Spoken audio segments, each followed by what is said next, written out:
Susulat ko sana na maganda ang buhay dito sa Pinas. Na nakakakain kami ng wala sa oras, na laging ulam ay asin, minsan lugaw na lamang at kung minsan nakakalimutan namin na itapon na plastic kung saan kami nagkain. Susulat ko sana na kami ay nag-aaral dito sa Pinas. Nakalimutan ko nga lang na wala kaming pera sa pang-tuisyong sagad-sagad ang taas.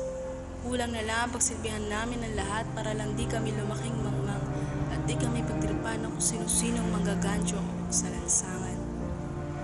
Susulat ko sana na maganda ang aming bahay. Magarbo, may swimming pool, may chandelier kumbaga sosyal. Nakalimutan ko nga lang na mas maganda ang aming bahay. May sasakyang walang humpay sa pagharurot. Mga ilaw na dilaw at kung minsan pa nga ay pula at bughaw, hindi pa nawawalan ng tao. Lagi may naghahabol ng alagad ng batas.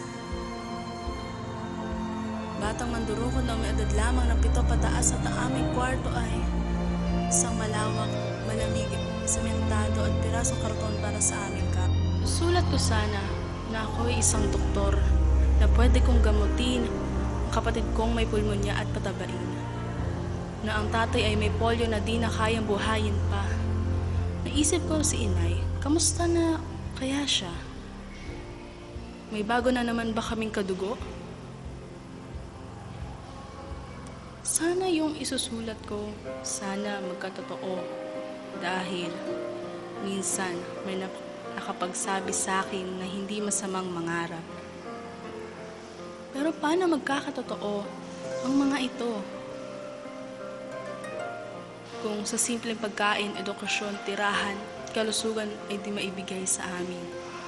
Kaawa-awa mang isipin, pero ganito ang buhay sa pinakamamahal nating Pinas.